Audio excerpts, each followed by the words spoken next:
Hello all, welcome to Ruchi Gowda's kitchen. ಇವತ್ತು ನಾನು ಎಲ್ಲ ವೆಜ್ ಲವರ್ಸ್ಗೆ ಒಂದು ಫುಲ್ ಖುಷಿ ಆಗೋ ಥರ ಒಂದು ಡಿಶ್ ತಂದಿದ್ದೀನಿ. ಅದೇ ಹಲಸಿನಕಾಯಿ ಕಬಾಬ್. ನೋಡಿ ಎಷ್ಟು ಕ್ರಿಸ್ಪಿಯಾಗಿ ಚಿಕನ್ ಥರನೇ ಕಾಣಿಸೋಂತಹ ಈ ಥರ ಹಲಸಿನಕಾಯಿ ಕಬಾಬ್ನ ಯಾವ ರೀತಿ ಮಾಡೋದು ಅನ್ನೋದನ್ನು ಕ್ವಿಕ್ಕಾಗಿ ನೋಡ್ಕೊಂಬರೋಣ ಬನ್ನಿ. ಇಲ್ಲಿ ನಮ್ಮ ತೋಟದಲ್ಲೇ ಬೆಳೆದಿರೋ ಅಂತಹ ಹಲಸಿನಕಾಯಿ ಇದು. ತುಂಬ ಎಳೆ ಹಲಸಿನಕಾಯಿ ತೊಗೋಬೇಕು, ಇದಕ್ಕೆ ಬಲ್ತಿರೋದೆಲ್ಲ ತೊಗೋಬಾರ್ದು.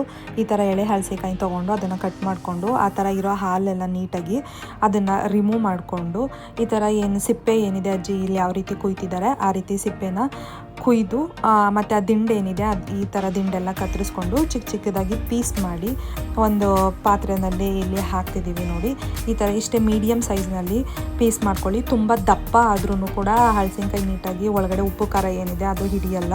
ಸೊ ಅದಕ್ಕೋಸ್ಕರ ನಾನಿಲ್ಲಿ ಚಿಕ್ಕ ಚಿಕ್ಕದಾಗಿ ಕಟ್ ಮಾಡ್ಕೊತಾ ಇದ್ದೀವಿ. ಸ್ಟವ್ ಆನ್ ಮಾಡಿ ಒಂದು ಪಾತ್ರೆ ಇಟ್ಟು ಅದಕ್ಕೆ ಮುಕ್ಕಾಲು ಭಾಗಷ್ಟು ನೀರನ್ನು ಹಾಕಿ ಅದು ಸಣ್ಣ ಸಣ್ಣದಾಗಿ ಏನು ಹಚ್ಚಿಟ್ಕೊಂಡಿರ್ತೀವಿ ಹಲಸಿನಕಾಯಿ ಅದನ್ನು ಹಾಕಿ ಬೇಯಿಸ್ಬೇಕಿಲ್ಲಿ. ಬೇಯಿಸೋಕ್ಕೂ ಮುಂಚೆ ಸ್ವಲ್ಪ ಅರಿಶಿನ ಹಾಕಿ ಇಲ್ಲಿ ನಾನು ಬೇಯಿಸ್ತಾ ಇದ್ದೀನಿ. ಎಷ್ಟು ಬೇಯಿಸ್ಬೇಕು ಅನ್ನೋದೇ ಇಲ್ಲಿ ಮೋಸ್ಟ್ ಇಂಪಾರ್ಟೆಂಟ್ ಆಗಿರೋದು. ಒಂದು 40% ಅಷ್ಟು ಬೇಯಿಸಿದ್ರೆ ಸಾಕು, ತುಂಬ ಬೇಯಿಸ್ಬೇಡಿ. ಇಲ್ಲಿ ನೋಡಿ ಇಲ್ಲಿ ಎಷ್ಟು ಬೆಂದಿದೆ ಇಷ್ಟೇ ಅದಕ್ಕೆ ಬೇಯಿಸಿ ಸಾಕು. ನೀರನ್ನೆಲ್ಲ ಚೆನ್ನಾಗಿ ಸೋಸ್ಕೊಂಡು ತಣ್ಣಗಾಗಕ್ಕೆ ಬಿಡೋಣ, ಪೂರ್ತಿ ತಣ್ಣಗಾಗಲಿ ಇದು. ಇಲ್ಲಿ ನಾನು ತೇಜು ಅವ್ರದ್ದು ಚಿಕನ್ ಕಬಾಬ್ ಪೌಡ್ರನ್ನ ತೊಗೊತಾ ಇದ್ದೀನಿ. ಇದು ಸ್ವಲ್ಪ ಶುಂಠಿ ಬೆಳ್ಳುಳ್ಳಿ ಪೇಸ್ಟ್ನ ಆ್ಯಡ್ ಮಾಡ್ತಾ ಇದ್ದೀನಿ. ಖಾರದ ಪುಡಿ, ಮೆಣಸಿನ ಪುಡಿ ಏನಿದೆ ಅದನ್ನು ಹಾಕ್ತಾ ಇದ್ದೀನಿ. ಸ್ವಲ್ಪ ಚಕ್ಕೆ ಪುಡಿನ ಆ್ಯಡ್ ಮಾಡ್ತಾ ಇದ್ದೀನಿ. 2-3 ಸ್ಪೂನಷ್ಟು ಕಾರ್ನ್ಫ್ಲೋರ್ನ ಇಲ್ಲಿ ಯೂಸ್ ಮಾಡ್ತಾ ಇದ್ದೀನಿ.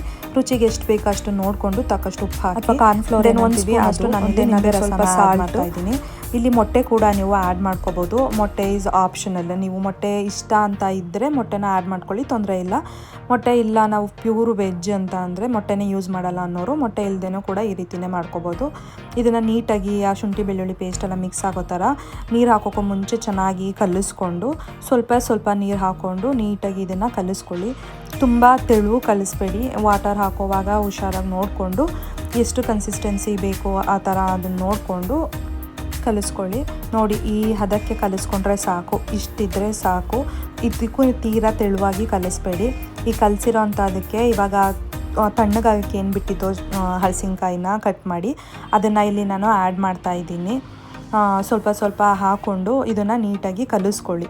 ಆ ಹಲಸಿನಕಾಯಿಗೆ ಆ ಮಸಾಲೆ ಏನಿದೆ, ಕಬಾಬ್ ಮಿಶ್ರಣ ಏನಿದೆ ಅದೆಲ್ಲ ನೀಟಾಗಿ ಉಪ್ಪು ಖಾರ ಹಿಡಿಬೇಕು. ನೀಟಾಗಿ ಅದನ್ನು ಫುಲ್ಲು ಅದಕ್ಕೆಲ್ಲ ಅಂಟೋ ಥರ ಏನು ನಾವು ಕಲಸಿಟ್ಟಿದ್ವಲ್ಲ ಆ ಮಸಾಲೆ ಆ ಹಲಸಿನಕಾಯಿಗೆ ನೀಟಾಗಿ ಅದು ಅಂಟಬೇಕು. ಆ ಥರ ಮಿಕ್ಸ್ ಮಾಡಿಕೊಂಡು ನೀಟಾಗಿ ಕಲಸಿಡ್ತಾ ಇದ್ದೀನಿ. ಇಲ್ಲಿ ಕಲಿಸ್ಬಿಟ್ಟು ಒಂದು 20 ಮಿನಿಟ್ಸ್ ಅಷ್ಟಾದರೂ ಬಿಡಬೇಕು. ಯಾಕಂತ ಅಂದರೆ ಇದು ಹಲಸಿನಕಾಯಿ ಅದು ಉಪ್ಪಿನಂಶ ಮತ್ತು ಅದರದ್ದು ಖಾರನಂಶ ಏನಿದೆ ಅದನ್ನೆಲ್ಲ ಅಬ್ಸರ್ವ್ ಮಾಡ್ಕೋಬೇಕಲ್ವ, ಹೀರ್ಕೊಬೇಕಲ್ವ. ಸೊ ಅದಕ್ಕೋಸ್ಕರ ಇದನ್ನು ಒಂದು 20 ನಿಮಿಷ ಅಂತ ಬಿಡ್ತಾ ಇದ್ದೀನಿ. 20 ನಿಮಿಷ ಬಿಟ್ಟಾದಮೇಲೆ ಎಣ್ಣೆಲಿ ಕರಿಯೋಣ. ಅದಕ್ಕೂ ಮುಂಚೆ ಒಂದು ಇಂಪಾರ್ಟೆಂಟ್ ನೋಟ್, ಇನ್ನೂ ಯಾರು ನನ್ನ ಚಾನಲ್ನ ಸಬ್ಸ್ಕ್ರೈಬ್ ಮಾಡಿಲ್ಲ ಹಾಗೆ ನೋಡ್ತಾ ಇದ್ದೀರಾ, ಪ್ಲೀಸ್ ನನ್ನ ಚಾನಲ್ನ ಸಬ್ಸ್ಕ್ರೈಬ್ ಮಾಡ್ಕೊಳ್ಳಿ. ನಿಮ್ಗೆ ಇನ್ನಷ್ಟು ಈಸಿಯಾಗಿ ಮಾಡೋವಂಥ ರೆಸಿಪಿಗಳ ಮುಂದೆ ನಾನು ಬರ್ತಾಯಿನಿ. ಪ್ಲೀಸ್ ನನ್ನ ಚಾನಲ್ನ ಸಬ್ಸ್ಕ್ರೈಬ್ ಮಾಡ್ಕೊಳ್ಳಿ, ಮರಿಲೇಬೇಡಿ. ಇಲ್ಲಿ ಸೈಡಲ್ಲಿ ನಾನು ಒಂದು ಬಾಣಲಿಗೆ ಎಣ್ಣೆ ಬಿಟ್ಟು ಬಿಸಿ ಮಾಡೋಕೆ ಇಟ್ಟಿದ್ದೆ. ಇಲ್ಲಿ ಕಲಸಿಟ್ಟಿರುವಂತಹ ಏನು ಹಲಸಿನಕಾಯಿ ಕಬಾಬ್ದು ಮಿಶ್ರಣ ಏನಿದೆ ಅದನ್ನು ನಾನಿಲ್ಲಿ ಎಣ್ಣೆಗೆ ಒಂದೊಂದಾಗೇ ಬಿಡ್ತಾ ಬರ್ತಾ ಇದ್ದೀನಿ. ಎಣ್ಣೆ ತುಂಬ ಚೆನ್ನಾಗಿ ಕಾಯ್ದಿರಬೇಕು, ನೋಡ್ಕೊಳ್ಳಿ ಅದನ್ನು. ಇಲ್ಲಿ ಒಂದೊಂದಾಗೇ ನಾನು ಇಲ್ಲೇ ಹಾಕ್ತಾ ಬರ್ತಾ ಇದ್ದೀನಿ. ಒಂದೊಂದಾಗಿ ಒಟ್ಟಿಗೆ ನೀವು ಹಿಂಗೆ ಹಾಕಿದ್ರೆ ಅದೆಲ್ಲ ಅಂಟ್ಕೊಳ್ಳುತ್ತೆ. ಸೊ ನೀವು ಹಾಕುವಾಗೂ ಕೂಡ ಒಂದೊಂದನ್ನೇ ಹಾಕಿ ದೆನ್ ಇದನ್ನು ಮೀಡಿಯಮ್ ಫ್ಲೇಮಲ್ಲೇ ಫ್ರೈ ಮಾಡ್ಕೊಳ್ಳಿ. ತುಂಬ ಉರಿ ಜಾಸ್ತಿ ಕೊಟ್ಟರೆ ಮೇಲೆಲ್ಲ ಜಾಸ್ತಿ ಸೀದೋಗುತ್ತೆ.